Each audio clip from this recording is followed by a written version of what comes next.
안녕하세요. 네, 안녕하세요. 반갑습니다. 뭐 요즘 영화제도 그렇고 행사 때는 여기 진행자와 게스트는 마스크를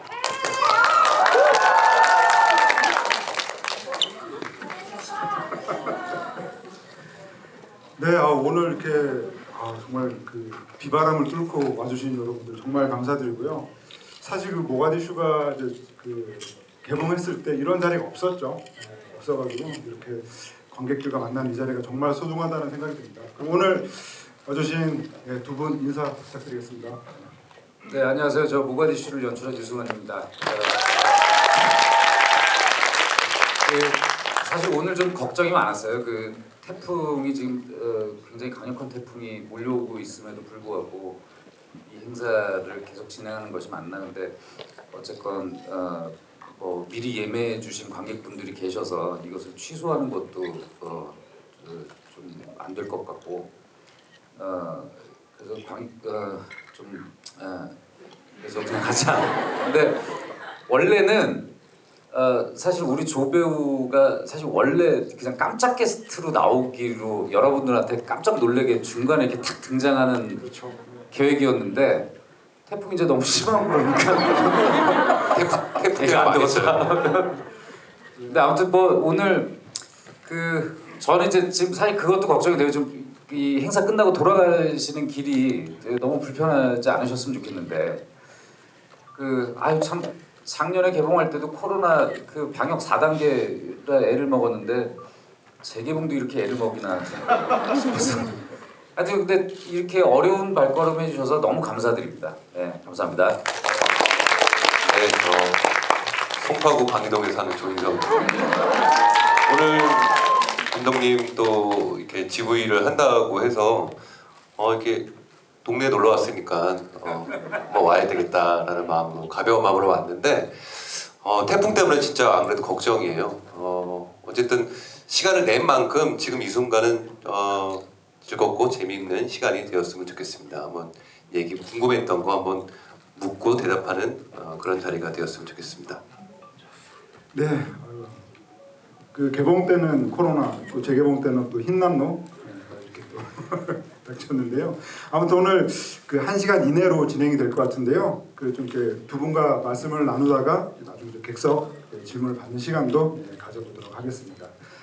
네, 먼저 그 감독님이 이 모가디슈라는 작품 사실은 뭐 인터뷰 때 여러 말씀해 주셨겠지만 또 이렇게 재개봉하는 시점에 이게 재개봉하는 소감 하고요. 그리고 이 작품 어떻게 좀 시작하게 되셨는지 그 말씀부터 들어보겠습니다. 사실 재개봉을 전혀 예상을 못했었어요. 만약에 재개봉을 이렇게 한다 그러지 않아도 이렇게 재개봉을 할 거라면 뭐 삭제 장면을 조금 복원한다든지 약간 다른 판본을 보여드리는 게 좋지 않을까라는 생각도 했었는데 또 생각해 보면 개봉 당시에 워낙 그 극장 관람 환경이 너무 안 좋아서 극장에서 관람을 못 하신 관객분들이 많으셔서 원래 원본 상태로 극장에서 상영하는 것이 다른 매체로 영화를 보시고 나서 극장에서 볼 걸 뭐 이런 분들한테는 더 맞는 선물이 아닐까 이런 생각이 들었고 어쨌건 1년이 지났음에도 이렇게 여러분들께 상영할 수 있는 기회를 갖게 돼서 영화를 만든 사람으로서는 너무 감격스러운 일이죠. 그럼 조인성 씨에게 여쭤보겠습니다. 사실 그 류승환 감독님과는 모가디슈로 이렇게 첫 만남을 하셨고 그리고 이제 사실 충무로에서 정말 왕성하게 활동하는 감독님 중에 한 분이신데 이 류승환의 영화라고 하는 굉장히 그 견고한 세계가 있다라고 생각이 들잖아요. 그런 점에서 이 모가디슈라는 작품에 참여하시게 된 계기랄까?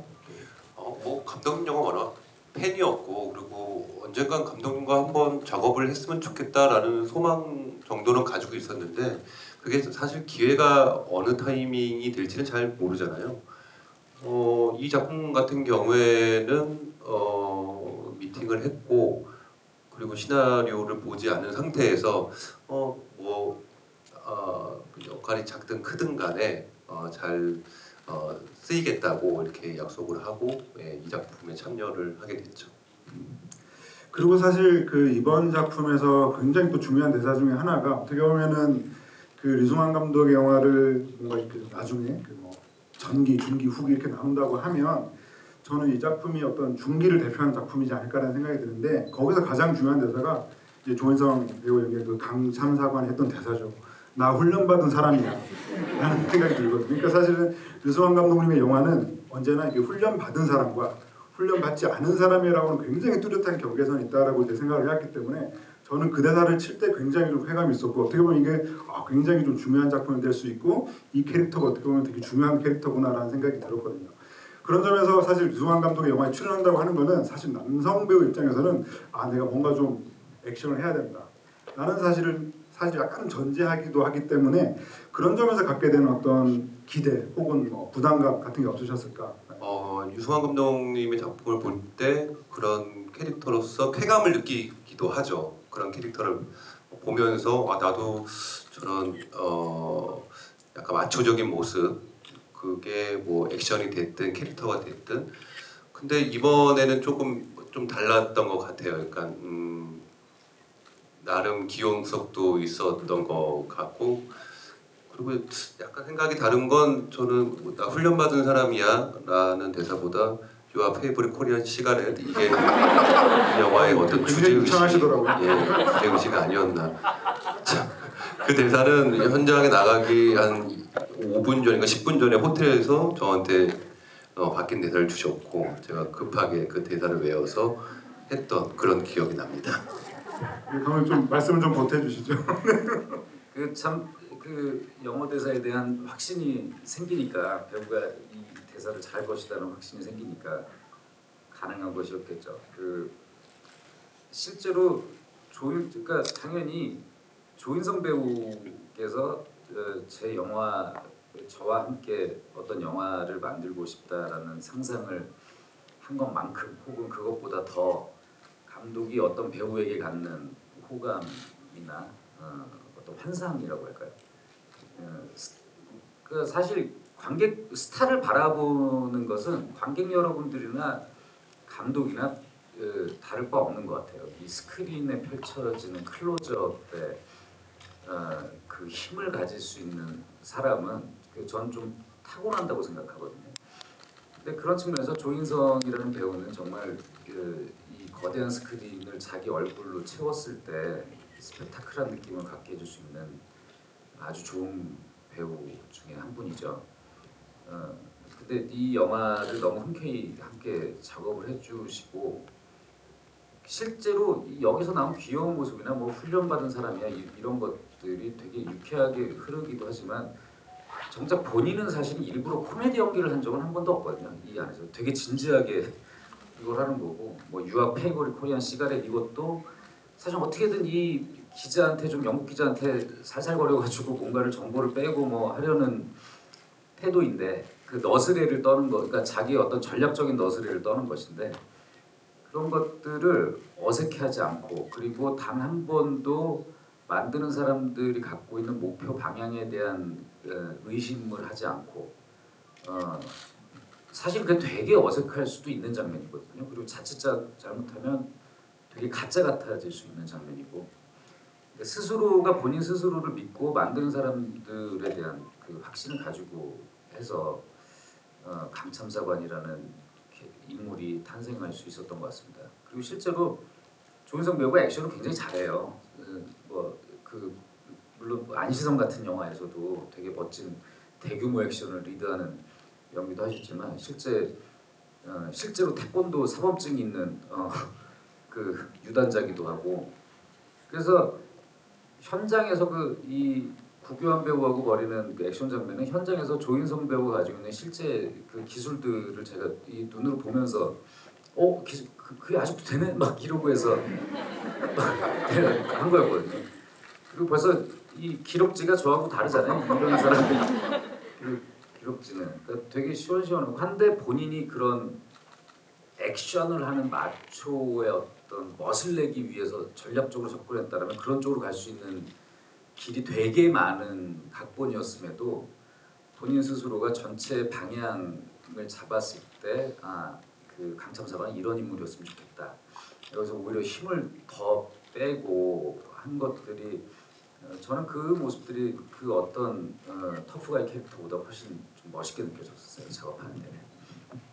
네, 금방도 감독님께서 말씀을 해주셨는데 특히 이제 구교환 배우랑 이제 싸우게 되는 그 순간, 그러니까 이제 전향서를 이렇게 작성을 하면서 단독 행동을 하고 있었죠. 그러니까 그 플래시를 거꾸로 물고 이불을 뒤집어 쓰고 이제 작성을 하다가 이제 들켜서 사실은 그 장면에서 펼치는 액션씬이 굉장히 좀 놀랍기도 했었거든요. 뭔가 그 이 어두운 공간에서 발차기를 2번 연타로 날리고 하는 그런 장면들이 그 상대 배우인 구교환 배우가 사실 키가 훨씬 더 작으신데 굉장히 좀 불쌍하게 느껴질 정도로 그래서 그 장면 촬영하실 때 어떠셨는지 좀 여쭤보고 싶더라고요.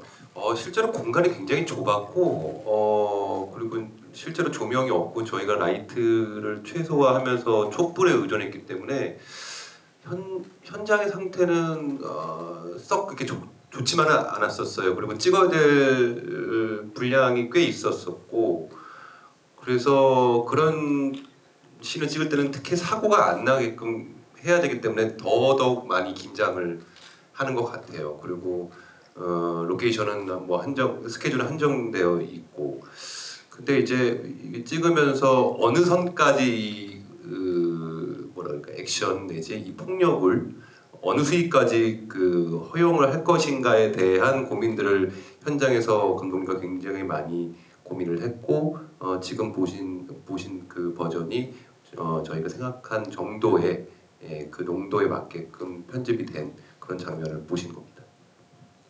저는 그 해외 촬영도 좀 질문 드리고 싶은데요. 사실 제가 이제 모가디슈를 보면서 뭐 영화 자체도 너무 좋았지만 사실은 제가 깜짝 놀란 건 역시나 그 모로코 현지 촬영에서였던 완성도와 퀄리티였는데 사실 그 장면들을 보고 있으면은 그 예전부터 뭐 일본 영화나 홍콩 영화를 보고 있으면 사실은 그 일본 영화계나 홍콩 영화계 약간 글로벌 수준에 가 닿기 위해서 어떤 그 해외 촬영을 하면서 그 현지 인력들과 결합을 해가지고 여러 액션 장면들이나 규모 있는 장면들을 많이 촬영을 했죠.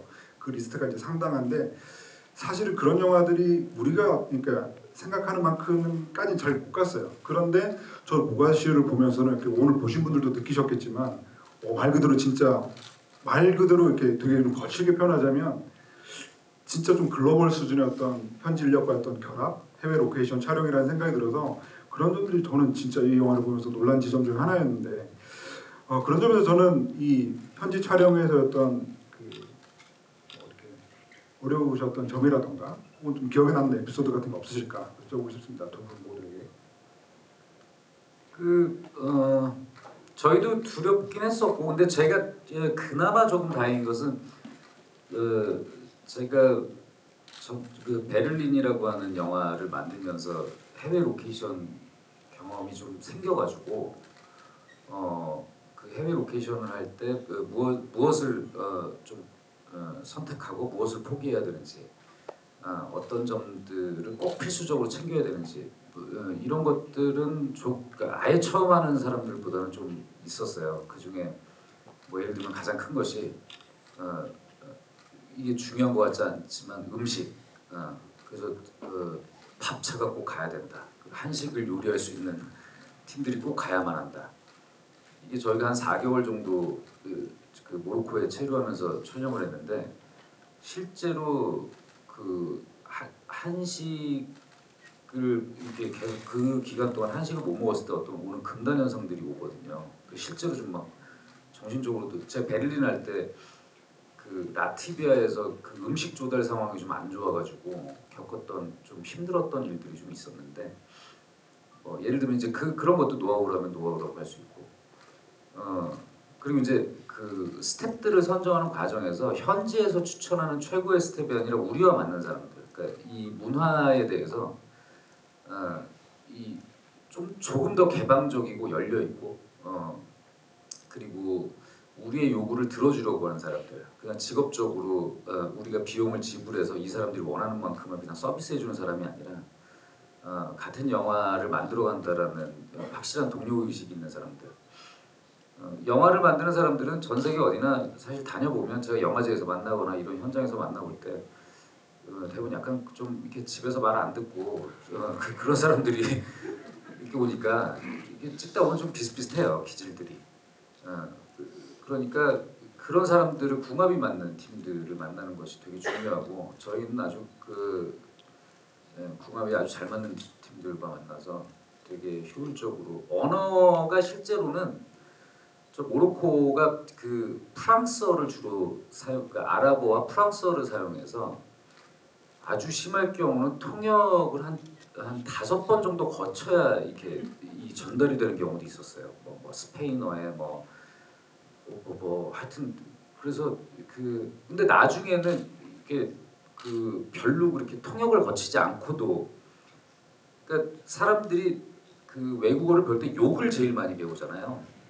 그러니까 막 욕하고 있으면 이제 이 느낌을 알아채고 막 움직이고 우리도 저쪽에서 욕하는 분위기가 그래서 뭐 하고 그러니까 실제로 우리가 일하다 보면 욕을 누군가를 향해서 하는 게 아니라 왜 일이 내가 생각만큼 안 풀릴 때 막 나오는 욕들이 있잖아요. 그러니까 그랬을 때 우리는 어떤 문제가 있는지에 대해서 같은 방향을 빨리 보게 되니까 그러고 나서 이제 좋을 때는 그 일을 딱 통과하고 나서 막 씩 웃고 뭐 그런 것들이 좀 재밌었죠. 저는 배우로서는 저희가 아무래도 공동체 생활을 4개월 동안 거기서 했기 때문에 적정한 사람들 간의 유대 관계 그리고 그 거리감을 유지하는 게 가장 중요했었어요.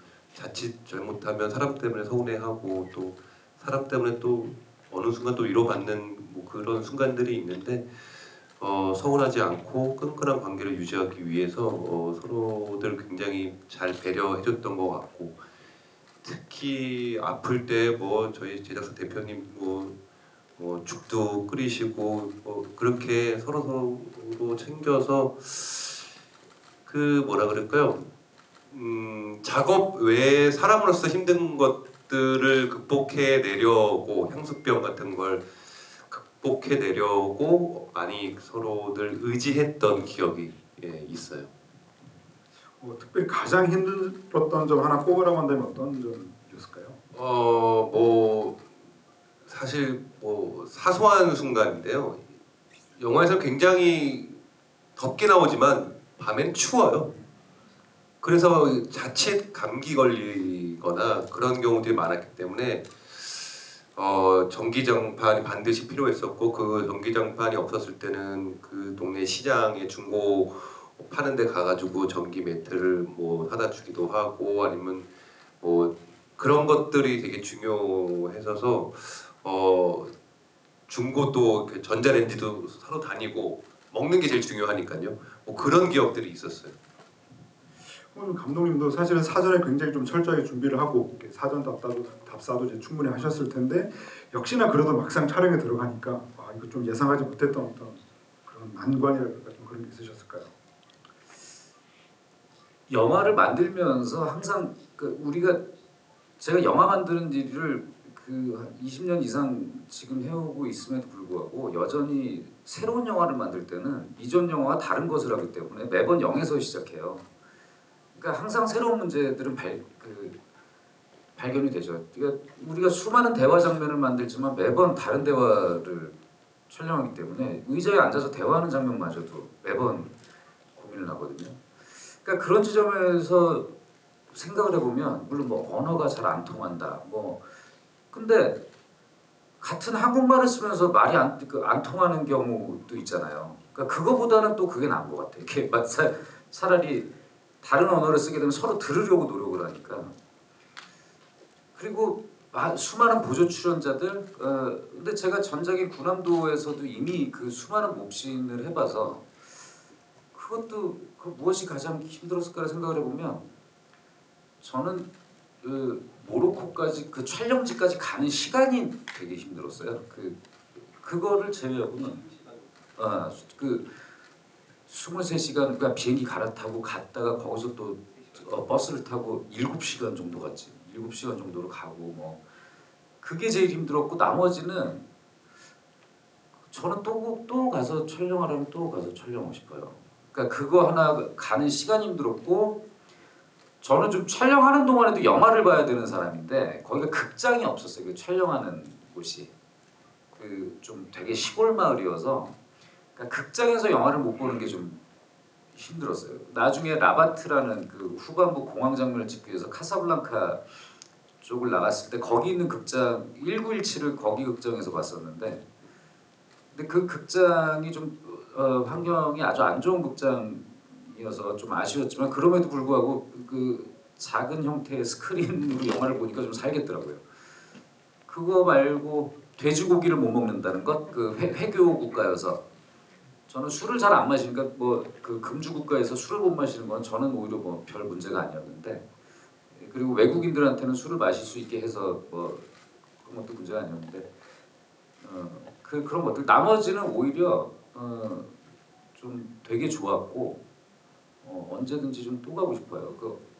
감독님이 항상 재료값에서 영화를 찍는다는 말씀을 하셨지만 물론 그것도 일리 있는 얘기죠. 하지만 그 제로에서 출발하기 위해서 그 전부터 쌓았던 이 경험은 이 나이와 경험은 비교 대상이 되지 않는다라는 말이 있잖아요. 그렇기 때문에 이 영화를 만들었지 않았나 싶어요. 찍으면서 그런 순간들을 많이 느꼈고 이 경험이 다 언젠가는 이렇게 발휘가 되고 쓰여지는구나라는 생각들을 많이 해봤습니다. 그런 게 두 분의 어떤 소확행이라 그럴까? 뭔가 사실 두 분 다 엄청나게 많은 작품들을 작업을 하셨고 뭐 국내뿐만 아니라 해외에서 어떤 이렇게 촬영 경험이라든가 긴 시간 이렇게 촬영하셨던 경험 있으실 텐데 그렇게 좀 긴 시간을 좀 버티게 해주는 뭔가 좀 나만의 소확행이라 그럴까? 좀 그런 게 있으실까요? 그래서 해외 촬영을 사실 좋아하진 않아요. 해외 촬영은 굉장히 어렵습니다. 외국 나가서 촬영한다고 하는 마음에 경험이 없는 사람들은 들뜨는데 들뜨는 마음보다 사실 걱정되는 마음이 굉장히 많거든요. 찍어야 될 분량은 많고 시간은 한정되어 있고 원하는 대로 다 되지 않기 때문에 항상 긴장 상태에서 보름 내지 뭐 20일 정도 촬영을 하는데 이거는 4달 이상 찍어서 그러면서 느꼈던 건 감독님의 문자 한 통이었어요. 그 어느 날 밤새고 이제 촬영 끝나고 얼마나 지쳤겠어요. 문자로 자기야 혹시 순댓국 남은 거 있니? 이렇게 문자 왔을 때 이 사람도 힘들구나.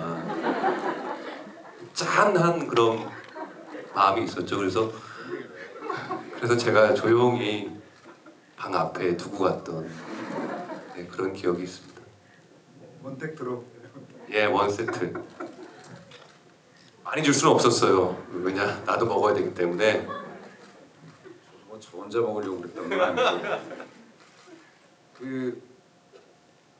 그게 좋았어요. 그러니까 힘든 환경에서 어떻게든 그 힘든 환경을 극복하기 위해서 자기만의 또 살 길들을 찾잖아요. 그러면 오히려 되게 긴 기간 동안 그 배우들과 스태프들 모두 같은 그 호텔에 다 묵었었거든요. 그럼 눈 뜨고 아침 그 조식 먹는 식당에서부터 같이 만나가지고 계속 하루 종일 보내게 되는데 그러면서 힘든 촬영이 있는 날 서로 그렇게 뭐 그 호텔의 그 테라스에다가 조그만 바를 만들어서 각 방마다 이렇게 그런 자리들을 만들고 그때는 이 코로나 이전이라 그런 만남들을 자유롭게 하고 서로 이렇게 한국에서 라면들이 막 도착하면 라면을 서로 나눠서 먹고 또 축제군요. 그렇죠. 그 진짬뽕 이런 거 정말 그런 거 도착하는 날 이해하죠. 그거는 숨겨야 돼요. 그 감독의 권력이 순식간에 그 뒤바뀌는 순간들을 경험합니다. 그 진짬뽕 5개. 그러니까 그런 순간들이 참 따뜻하고 좋았고 그리고 저는 개인적으로 사실 저는 그 영화 만들 때 뭐 음식 이런 거 잘 챙겨 먹고 그런 편도 아니거든요. 근데 배우들이 이를테면 아프리카 현재 이 영화 속에 있는 3년 동안 3년 정도를 머문 외교관의 느낌을 내기 위해서 촬영 전에 미리 와서 그 현재 그 모로코의 햇볕 아래서 그 피부를 태우기 위해서 그 피부 색깔을 만들기 위해서 태닝을 하고 그다음에 이 그 케냐를 비롯한 아프리카 각국에서 온 그 외국 배우들과 함께 막 소통하면서 서로 관계들을 만들어내고 그것이 현장에서 제가 원하던 것 이상의 장면으로 찍히고 저는 아무리 힘들어도 제가 촬영하는 모니터에서 제가 원하는 것 이상의 화면이 찍히면 그냥 그 힘든 것들은 문제가 안 돼요. 그거를 위해서 왔으니까. 거기서 행복하게 지냈는데 장면이 막 후지게 나온다. 그러면 지금도 막 이불킥하고 그러고 있겠죠. 끊임없는 회의를 했던 것 같아요. 영화 왜냐면 올로케였기 때문에 재촬영을 할 수가 없는 상황이라서 이게 맞을까? 이게 이해가 될까? 이렇게 흘러가는 게 맞을까? 윤석 선배랑 또 셋이 만나서 대본도 고치고 대사도 쓰고 지금 보신 버전은 우리가 뭐 영원한 작업이 그렇지만은 뭐 찍다가도 많이 바뀌는데 굉장히 그 안에서 찍으면서 변하고 또 로케이션 상황상 또 변해야 될 수밖에 없는 상황들 이런 것들을 끊임없이 회의를 했던 기억이 있어요. 네, 오늘 그 객석 질문 많으실 것 같아서 제가 질문 이제 마지막으로 드리려고 하는데요. 역시 이번 작품에서의 그 클라이막스 카체이스 씬 얘기를 하지 않을 수가 없는데 저는 이제 그 장면 꽤 길게 이어지는 장면 중에서도 저는 그 감참사관의 어떤 장면이 되게 기억에 남아요. 왜냐면은 사실은 이 작품은 뭐랄까 이제 리명수 대사나 한신성 대사는 사실 원래 좀 성숙한 인간이었고 두 사람이 만나서도 역시 성숙한 그런 대화들을 나누면서 이제 리더로서 팀을 이끌어가고 그 태중기 캐릭터도 사실은 뭐 크게 이제 변한다는 느낌은 없는데 어떻게 보면 감참사관이야말로 처음에는 개인 어떤 욕심을 채우려고 하는 사람이었다가 조금씩 약간 뭐랄까 인간애를 깨쳐간다고 해야 되나 약간 그런 모습을 보여주죠.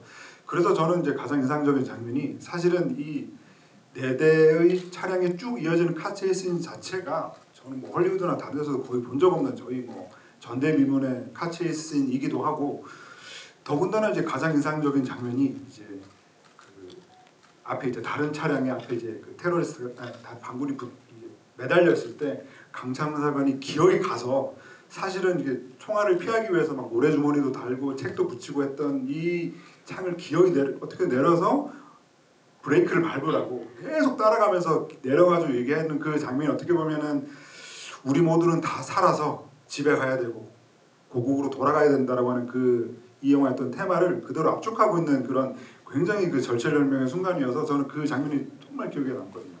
하여튼 그건 뭐 제가 좋아하는 장면을 말씀드린 거였고 역시나 그 카체이스 씬 찍으셨을 때 어떠셨을까 역시 좀 물어보지 않을 수가 없습니다. 제가 모로코에서 이 영화를 다시 찍으라고 그러면 다시 찍을 수는 있는데 카체이스는 좀 그러니까 어쨌건 이것이 이 카체이스 이렇게 4대 차에 사람들이 타고 이탈리아 대사관까지 간 것은 실제로 있었던 사실이거든요. 근데 실제로는 여기에 루마니아 대사관 사람들도 있었어요. 그 공항에서 만난 대사관이 함락된 루마니아 대사관 사람들도 있었는데 그것까지는 제가 2시간짜리 영화 안에 담을 수가 없어가지고 이야기에서 생략을 했고 그리고 여기 뭐 헌책과 모래주머니로 방탄장치를 한다라는 것은 저희가 만든 것입니다. 원래는 그런 방탄장치도 없었어요. 근데 실제 그 반군들한테 사격을 받고 진짜로 기적적으로 한 사람만 사망했다는 사실이 실제로 그 기록을 보면 꽤 긴 기간 동안 그 사격을 받았었거든요. 긴 거리를. 이거를 영화를 아무리 사실이라고 그래도 영화를 만들었다고 했을 때 관객들이 믿어줄까 이런 생각이 들었어요.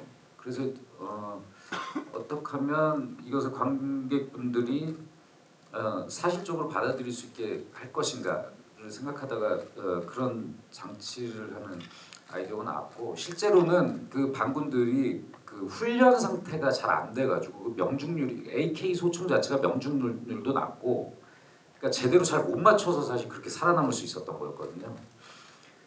근데 그런 아이디어를 해놓고 보니 문제가 이 차가 너무 무거워가지고 차가 속도가 안 나는 거예요. 그 모래를 달고 책을 매달고 했더니 그리고 차들도 30년이 지난 모델들을 그 올드카들을 갖다 놓으니까 차량 속도가 한 30km, 40km, 그러니까 40km 나면 진짜 잘 달리는 거였고 30kg 정도를 가지고 이 긴박감 있는 뭔가를 연출을 해야 된다는 것이 진짜 막 어려운 상황이었어요. 그리고 어쨌건 관객분들이 이런 류의 장면에서 뭔가 새롭게 볼 수 있는 이 컨티뉴이티를 짜서 보여드려야 되는데, 그래서 뭐 앞에 막 그 4대의 차를 카메라가 관통하기도 하고 뒤에 가서 이 2대의 차를 왔다 갔다 하면서 막 카메라가 움직이기도 하고 하는 것들을 해봤는데, 그것은 사실은 뭐 요즘에 게임 많이 하시는 분들은 게임에서도 익숙한 콘티고, 그렇다면 더 중요한 것은 이 안에 있는 인물들의 절박함을 표현하는 것인데, 이런 장면은 한 번에 찍을 수가 없어서 막 여러 번 나눠서 찍고 뭐 이렇게 차 뚜껑도 한번 뗐다가 다시 덮었다가 뭐 이게 바깥에서 찍었다가 안에서도 찍었다가 해야 돼서 배우분들이 그 감정을 계속 유지하면서 가져야 되거든요. 그러니까 참 굉장히 수많은 회의를 하고 같은 목표 방향을 그리고 시행착오를 엄청나게 겪으면서 했던 장면이에요. 근데 결과적으로는 모두 고생한 보람이 있었다고 생각합니다. 저 시퀀스를 찍을 때는 이게 끝나나 싶을 정도로 오래 찍고, 그래서 어느 날은 그냥 부딪히는 연기만 이렇게 해야 할 때도 있고, 어느 날은 운전을 기가 막히게 해내야 되는 날이 있어요. 그 슈팅카가 앞에 따라가면 저희가 따라가면서 이게 빠졌다가 들어와줬다 해야 될 때, 그거는 진짜 호흡인데, 제가 무슨 뭐 전문 드라이버도 아니고 그거는 이제 타이밍 계산, 그리고 그 슈팅카를 또 우리가 운전할 수가 없었어요. 이제 모로코 현지 스텝이 운전할 수밖에 없는 상황이다 보니까 또 그런 커뮤니케이션의 문제 뭐 이런 것들이 생각났었고, 그 시퀀스가 끝나는 날 이제 마치 영화가 다 끝난 거 마냥 좋아했던 기억이 있고, 물론 이제 그때 에사우이라가 슈팅카를 마무리하고 라바트는 우리가 이동하는 스케줄이 있어서 후반부였는데, 그랬던 기억. 이거에 정말 찍어도 이게 끝이 없구나. 그리고 우리가 끝났다고 하더라도 소스 촬영들 남아 있고, 참 길게 어렵게, 그리고 겨드랑이에 땀이 날 정도로 집중했었던 그런 시퀀스로 기억하고 있습니다. 그리고 이제 그 태준기의 죽음을 이렇게 목도하는 그 연기를 하셨잖아요. 저는 그게 좀 굉장히 인상적이었어요. 그러니까 사실 그 전에 이제 어떤 도움을 얻기 위해서 막 경작을 울려대면서 외쳤던 그 사람이 다른 누군가가 죽으면서 경작을 울려대는 걸 마치 그 대구처럼 가서 쳐다보면서 굉장히 정말 오묘한 표정이거든요, 사실은. 그래서 그 장면 연기하셨을 때 좀 어떠셨는지도 좀 여쭤보고 싶습니다. 두 가지 감정이었던 것 같아요. 인간으로서의 이 사람이 이렇게 다 왔는데, 좋든 싫든 간에 목숨을 걸고 다 왔는데 마지막 순간에 이렇게 떠나 보내는 마음이 참 허무하더라고요. 사는 사람도 허무하고 죽은 태준기도 참 허무한 순간. 그래서 그게 그 공기 자체가 싹 한번 바뀌어지는 찰나였던 것 같아요. 뭐 어떤 남북의 이념이라고 생각하기보다는 한 인간으로서의 어떤 허무함, 그 호흡들이 서로에게 나온 것 같다는 생각이 들어요. 이걸 마지막으로 감독님께 여쭤보고 싶습니다. 그 마지막 그 헤어지는 순간의 어떤 느낌이 굉장히 좀 강렬하게 오는데, 사실은 뭐 이런 거니까 그렇게 헤어졌던 이 양측의 사람들이 좀 일종의 다른 영화들 같으면 후일담처럼 어느 정도의 세월이 지나서 다시 뭐 만나게 하는 어떤 라스트를 약간 제안하는 사람도 있을 것 같고, 하여튼 여러 가지 버전이 있을 수 있는 이제 라스트 같다는 생각이 드는데, 오늘 이렇게 관객분이 보신 이 버전으로 마무리하신 그 얘기가 좀 듣고 싶습니다. 그 실제 이 사건을 경험하신 그 강신성 대사님, 은 실제로 그때 탈출을 함께 했었던 이 북한 측 사람들이 어떻게 살고 있는지조차를 아예 모르고 계시고, 그리고 뭐 지금 이 마지막에 공항에 그 남북 양쪽에 정보부 사람들이 나와 있다라는 것도 사실과 좀 달라요. 그 양측에서 외교부 사람들이 나오긴 했으나 정보부 사람들이 나와서 한 것은 약간 영화적인 이제 허구인데 저는 결국 체제 자신이 속한 체제로 들어갈 수밖에 없는 상황이잖아요. 근데 거기에서 이제 각각 개인의 삶을 선택하느냐, 어떤 체제를 상징하는 입장의 삶을 선택하느냐에 있어서 그냥 개인의 삶을 살아가면서 사는 선택을 보여준 것인데 그렇게 되면 결국 신념과 이념보다는 사람의 잔상이 좀 남을 수 있었다고 생각을 했어요. 결국 헤어질 결심을 하고 나서야 진정한 사랑이 보이듯. 그래서 박 감독님이 헤어질 결심 뭐하시고 아이디어 그런가. 아무튼 마지막에 저는 어떤 관객분들이 제가 만약에 영화를 제대로 만들었다면 이 탈출하는 순간에 관객분들이 이 극중 인물들과 같은 심정으로 이 상황을 체험했을 거라고 생각을 했고 그렇다면 마지막에 이들이 어떤 제대로 된 이별을 겪지 않고 이렇게 서로의 그 있는 그대로의 얼굴을 보여줬을 때 그 사람들의 마음을 더 볼 수 있지 않을까? 그것이 더 여운을 남길 수 있지 않을까? 그리고 그것을 이런 식으로 결정을 하게 된 것은 원래는 저의 원래 영화의 마지막 결말은 공항에서 버스가 양쪽으로 갈라지면서 그 이후에 남북이 유엔에 가입하게 된 역사적 사실을 이렇게 자막으로 띄워주면서 이 모든 이 난리를 겪고 결국은 역사의 흐름 안에서 이루어질 것은 이루어지고 안 될 것은 안 되는 것인데 하는 것을 보여주려고 했는데 그것보다 이렇게 촬영을 하고 있으니까 이 배우들의 얼굴이 이미 4개월 동안 진짜로 이 사람들의 삶을 살아간 배우들의 얼굴이 모든 걸 다 설명해 주는 거예요. 그 몇 글자의 자막보다. 그래서 지금의 이미지로 마무리하게 됐죠. 이거 마무리를 하기 위해서는 감독님이 진짜 고민이 많았을 거예요. 이게 사족이 될 것인지 아니면 반드시 또 필요한 부분이 될 것인지 이렇게 절제하는 게 맞는 건지 이게 절제미처럼 느껴지는 건지 아니면 한 발 더 나아가야 되는 건지 여러 가지 상태 어느 날은 저게 괜찮을 것 같기도 하고 어느 날은 이게 괜찮을 것 같기도 하고 이제 그런 고민의 흔적에 마무리지 않았나 싶어요. 예, 그럼 이제 객석 질문을 받으려고 하는데요. 안내 말씀을 먼저 좀 드리자면,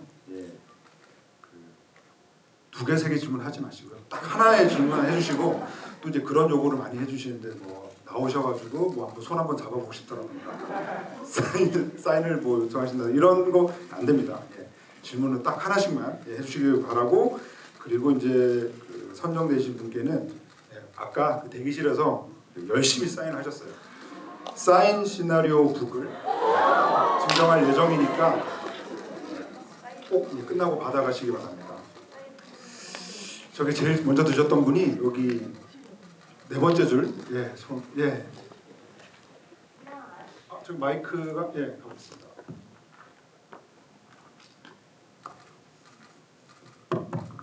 꼭 물어보고 싶었던 게 있는데 태중기 참사관이 처음 무릎부 촬영을 시작하면서 28번 NG를 낸 장면이 있다고 인터뷰를 했었거든요.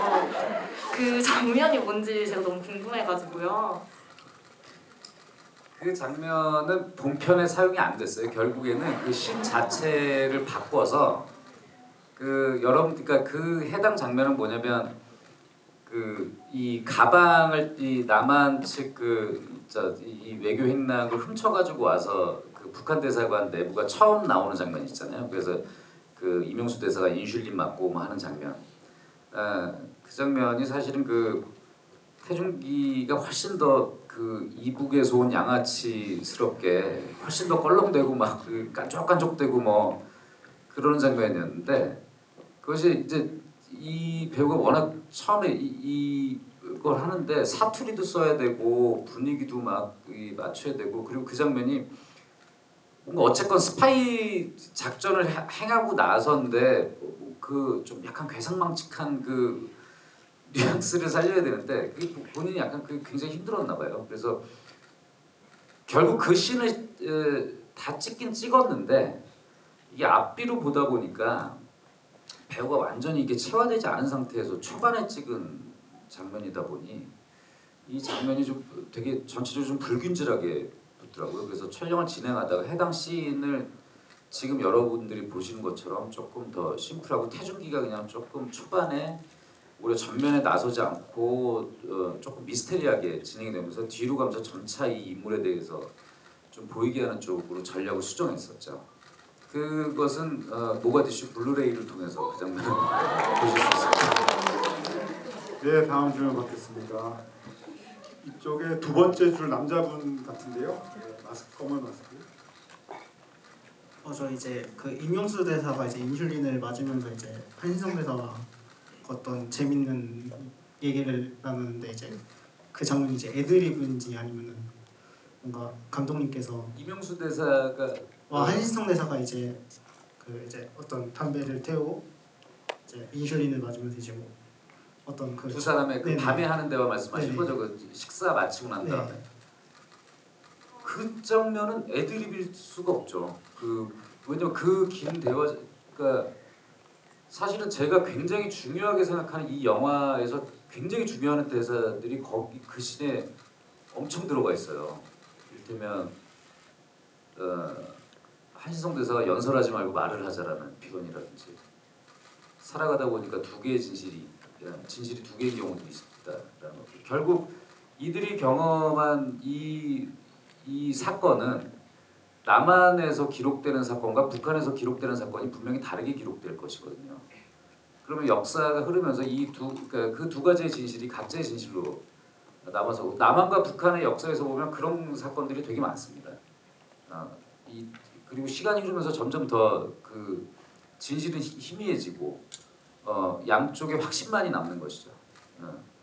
그러면 그렇게 진실이 흐려지고 진짜 하나의 진실이 흐려지고 나서 남는 것은 믿고 싶은 것을 진실로 받아들이는 것만이 남게 되는데 그런 것들이 포함된 거여서 그리고 그 두 배우의 대화는 거기는 굉장히 진지하게 했어요. 물론 이제 이 대화를 좀 더 풍부하게 만들기 위한 노력들은 계속 준비하면서 계속 토론하고 회의하고 말을 맞추고 하는 과정들은 분명히 있었죠. 근데 현장에서만 그 샷의 준비도 굉장히 거기는 조심스럽게 진행됐던 것이었고 아마도 카체이스 장면만큼이나 굉장히 꼼꼼하게 설계된 장면이에요.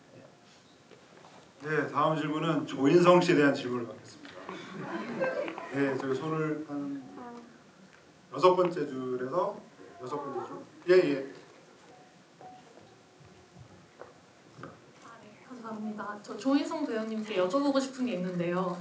그 영화 안에서 가장 많이 성장하고 변화한 인물이 강창자관일 거라는 생각이 들었는데 그 과정을 연기하시면서 가장 경계했던 부분이 있으신지 그리고 마지막에 고국으로 돌아올 때 혹시 어떤 생각을 했을 것 같은지 좀 여쭤보고 싶습니다. 이게 이 극중 안에서 어떤 뭐랄까 튀지 않았으면 좋겠다라는 생각이 있어요. 물론 이게 이 친구가 하는 유머 코드가 있고 어떤 것들은 영화 안에서 좀 쉼표처럼 작용하는 것들이 있지만 슬랩스틱 코미디라든지 유머를 위한 유머를 하고 있다는 등 뭐 이런 식으로 비춰지지 않았으면 좋겠다라는 생각을 많이 하면서 그 엣지에 타듯이 연기를 했던 것 같고요. 마지막에 돌아올 때는 그 비행기 안에서 말씀하시는 거죠. 그때는 직분이 있으니까 감정은 감정대로 가지고 있고 내가 해야 될 일은 해야 한다라는 마음으로 심플하게 했어요. 그건 나중에 분명히 설명되게끔 찍어주실 테니까 한신성 대사와 마지막에 남아서 눈빛을 주고받고 그 전까지는 안기부로서 정도를 잘 해서 사고 없이 이곳을 빠져나가는 게 제 목적이었기 때문에 그렇게 심플하게 다가갔던 기억이 있습니다. 그리고 좀 소외되어 있던 여기에 저기 카메라를 드신 세 번째 주. 배우님께 물었는데요.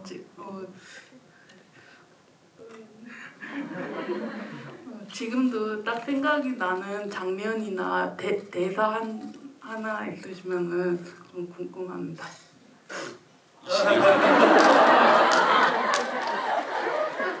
이건 완전 조인성 배우의 생각지도 못한 애드립이었어요. 이거야말로 아 정말 사람이 저렇게까지 쌍스러워질 수 있구나. 현장에서 모두 진짜 너무 좋아했던 장면이었어요. 감독님 와 빨리 찍고 싶다 그랬었어요. 정말 그 순간적으로 하셨던 아니 그 장면이 탄생한 이유를 좀 그러니까 그 원인을 얘기해 주세요. 아니 사실 교환이랑 그 액션 장면을 더 찍었어야 되나? 아니 더 맞았어야지. 너무 개기니까 이 더 맞았어야 되는 거 아니야? 하면서 이제 감정이 목포차 올라서 했던 기억이 있습니다. 네, 또 이번엔 좀 제일 뒤에 계신 분 좀 갔다 올게요. 예, 가장 뒤에 계신 분.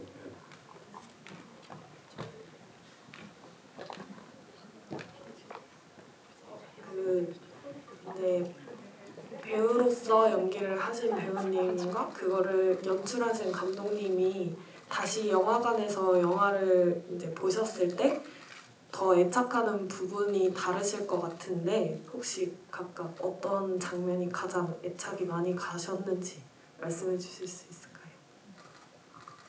아, 그 진짜 힘든 질문이네요. 그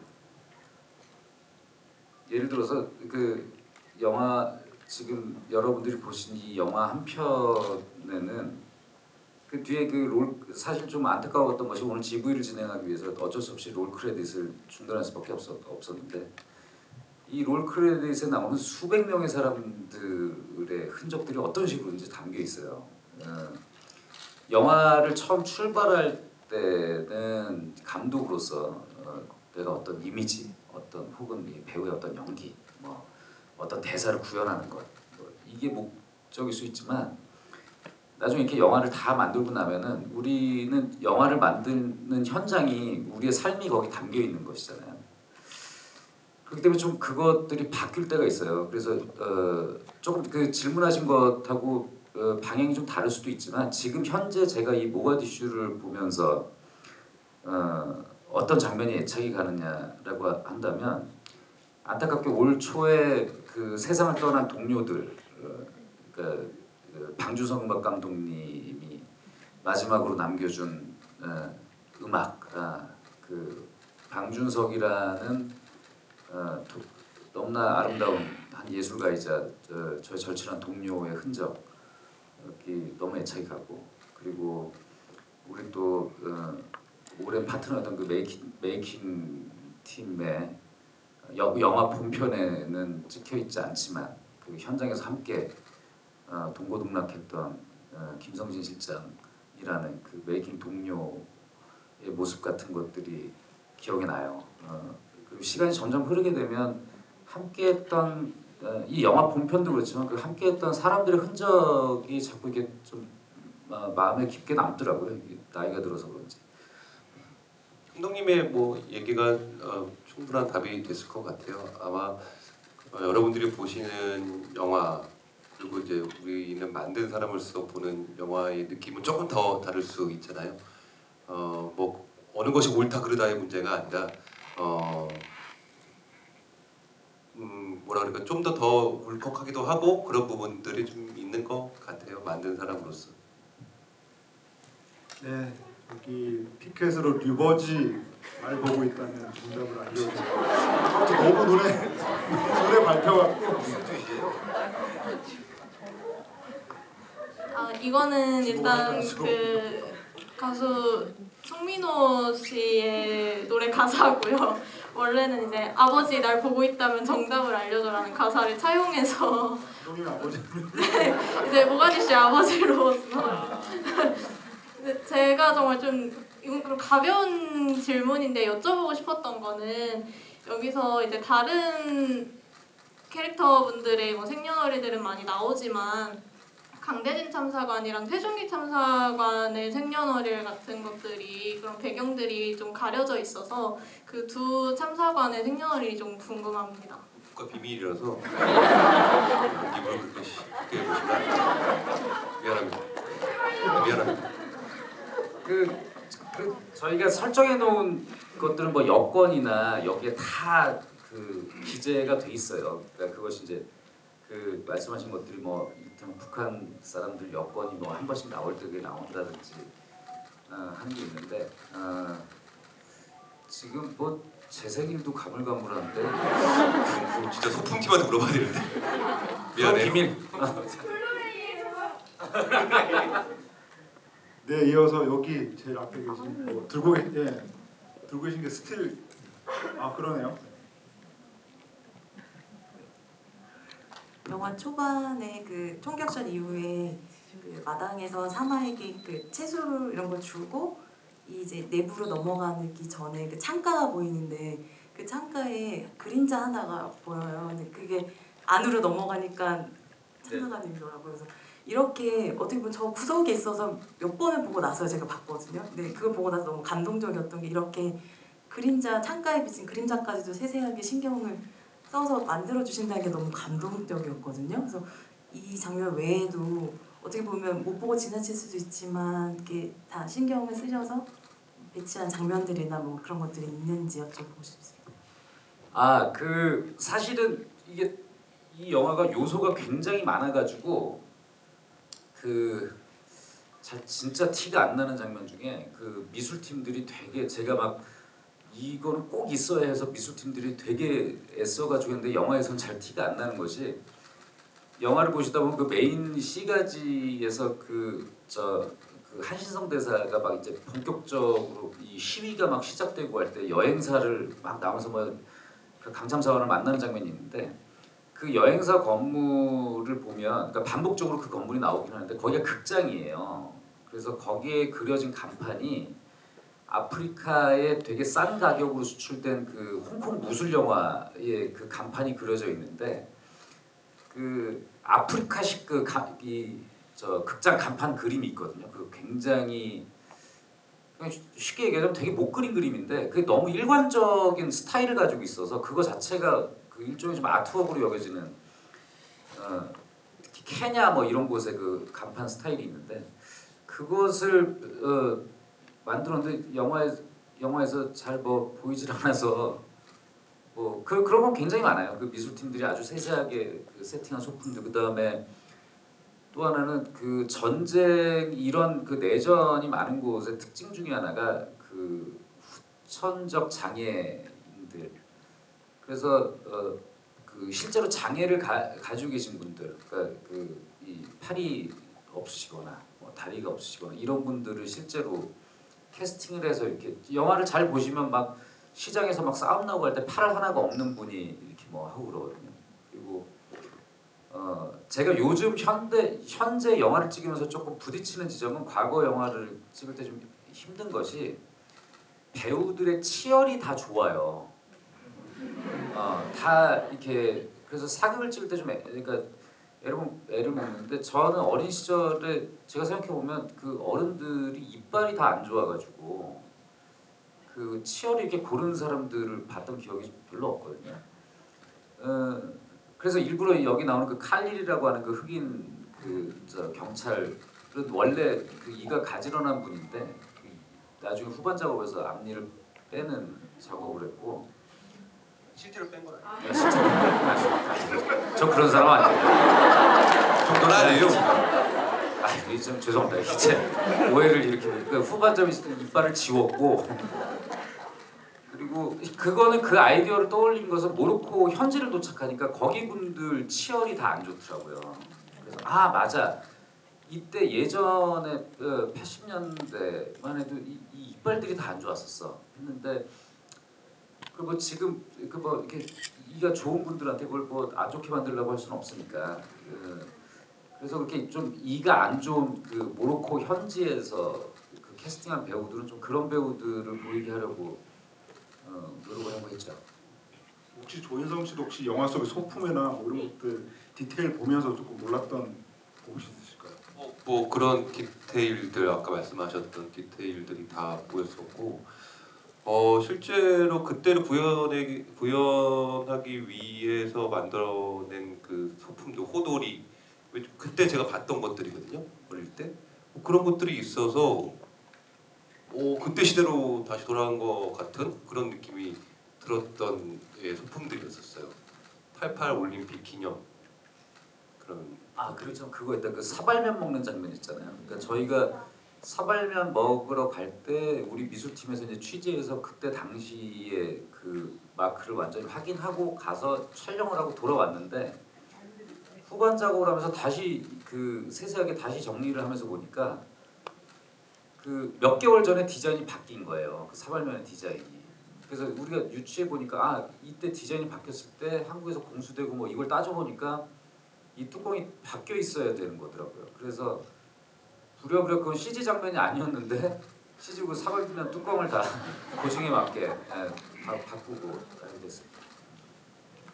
네, 시간 관계상 마지막 질문이 될 것 같아요. 모자 쓰시고 태풍 뚫고 모가디슈 지구에 오셨다고 해주신 분.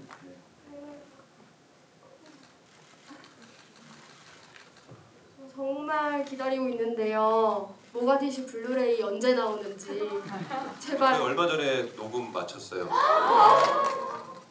언제 나오나요? 곧? 아니죠. 차민순. 갑자기 들어온. 커밍순. 네, 그거 곧 나와요. 상반기 내년 상반기. 아니요, 훨씬 더 빨리 나올 것 같아요. 네, 뭐 유수환 감독님의 이전 작품들도 그렇고 다 그 역대급 블루레이여서 기대가 됩니다. 아무튼 오늘 정말 이렇게 너무 마지막 순간까지 이렇게 질문자들이 너무 많아서 여기서 끝낼 수밖에 없는 게 너무 안타까운데요. 오늘 그래도 마무리하면서 두 분 또 인사 말씀 듣고 마치도록 하겠습니다. 오늘 뭐 아까 서두에 말씀드렸던 것처럼 이렇게 궂은 날씨에 찾아오셔서 진심으로 감사드리고 무엇보다 지금 되게 돌아가시는 길을 안전하게 돌아가시면 좋겠고 태풍 피해 없으시면 좋겠고 그리고 우리 지금 조인성 배우의 그 미남 역을 이 모가디슈에서 너무 공개드려서 그 아쉬움이 있으신 분들은 내년에 개봉할 밀수에서 조인성 미남 역의 끝을 보실 수 있을 겁니다.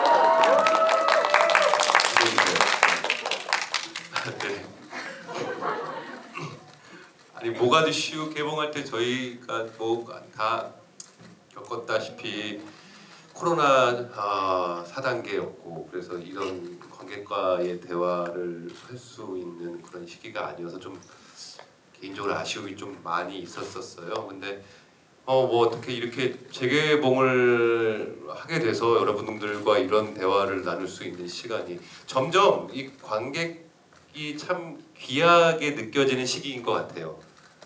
정말 오늘도 이렇게 시간 내주셔서 와주신 점 너무나 감사드리고요.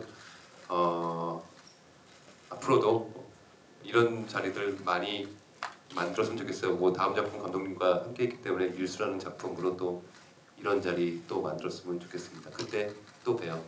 반갑습니다. 오늘 정말 긴 시간 좋은 말씀 들려주신 두 분 보내드리면서 이 자리 마무리하도록 하겠습니다. 그럼 큰 박수로 마치도록 하겠습니다. 감사합니다.